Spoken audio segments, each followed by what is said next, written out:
ମାଣ୍ଡ ଦେଇଦେବେ ମୁଁ black card ପୁରା ଷ୍ଟେନଗନ୍ ଧରି ଜଗିବେ ମହାଶୟଙ୍କୁ। ମାନେ କି ବିଶିଷ୍ଟ ବ୍ୟକ୍ତି ଦେଖନ୍ତୁ ଓଡ଼ିଶାକୁ ଲୁଟିଥିବା ମାନେ ଲୁଟେରାଙ୍କ ସୌଦାଗରକୁ ମୋହନ ମାଝୀ ସରକାର ଗୋଟେ PSO ଦେଇଛି। ସେ ମହାଶୟଙ୍କର ଦେଖା ନାହିଁ ଇଲେକ୍ସନ୍ ପରଠାରୁ ସ୍ତ୍ରୀ ପିଲା ଛୁଆଙ୍କୁ ପଠାଇଦେଲେ। ତାଙ୍କ ଛୁଆ ଯେଉଁ ସାଇ ଇଣ୍ଟରନ୍ୟାସନାଲ୍ ସ୍କୁଲରେ ପଢ଼ୁଥିଲେ ତା କାହାଣୀ ଗୋଟେ ବଡ଼ ଏପିସୋଡ଼ କହିବି। ସ୍କୁଲ ଟାଇମିଂ ଚେଞ୍ଜ ହେଇଯାଉଥିଲା ତାଙ୍କ ପାଇଁ। କେତେ କୋମଳମତି ଛୁଆଙ୍କର ଭବିଷ୍ୟତ ଅନ୍ଧାର କରିଛନ୍ତି। କେତେ ଛୁଆଙ୍କର ସାଇକୋଲୋଜି ଉପରେ ପ୍ରେସର ପଡ଼ୁଥିବ।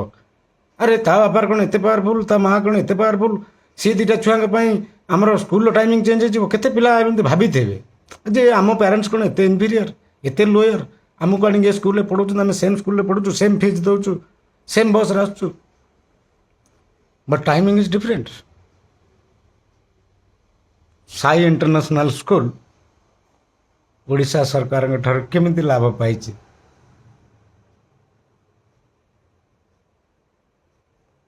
ମୋ ଠାରୁ ଆପଣମାନେ ବହୁତ ଅଧିକ ଜାଣିଛନ୍ତି। ଆଉ ତା ମାଲିକକୁ ଯିଏ ଜାଣିଛନ୍ତି ଆଉ ତ ଭଲ ଲାଗି ଜାଣିଥିବେ। ଆମେ କି ସ୍କୁଲ କରିଛି, ପିଲାଙ୍କୁ ପଢ଼ାଉଛି, ଆମେ ତ ବିରୋଧ କରୁନୁ। ଶିକ୍ଷାନୁଷ୍ଠାନ ମଣିଷ ତିଆରି ଫ୍ୟାକ୍ଟ୍ରି। ୟୁ ହାଭ୍ ଟୁ ସେ ଫ୍ୟାକ୍ଟ୍ରି ଅଫ୍ ହ୍ୟୁମାନ୍ ରିସୋର୍ସ।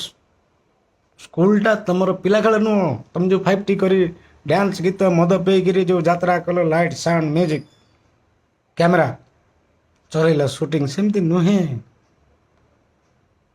ତମ ବାହାଦୁରୀ ଜଣା ପଡ଼ୁଥିଲା ଯେତେବେଳେ ନବୀନ ବାବୁ ମୁଖ୍ୟମନ୍ତ୍ରୀ ଥିଲେ, ବିଧାନସଭା ଚର୍ଚ୍ଚା ହାଏଷ୍ଟ ନମ୍ବର ଅଫ୍ ଷ୍ଟ୍ରାଇକ୍ ଯିଏ କରୁଥିଲେ PMG ଛକରେ ଆସିକି ଟିଚିଂ କମ୍ୟୁନିଟି।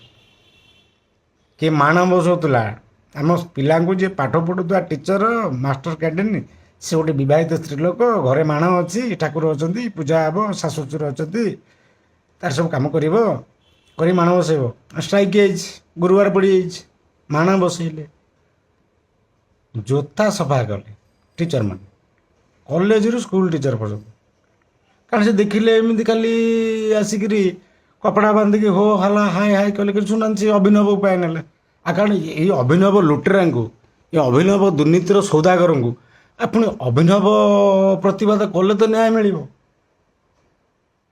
ଇଏ 5T କରି ଯେଉଁ ପ୍ରହସନ କଲେ, ଆରେ ଭାଇ ସ୍ପଷ୍ଟ କର, ଲୋକ ଅନେଇଛନ୍ତି ପାଣ୍ଡିଆନ ବିରୁଦ୍ଧରେ ଆକ୍ସନ, ତମେ କ'ଣ ତାକୁ ସିକ୍ୟୁରିଟି ଦେଲଣି?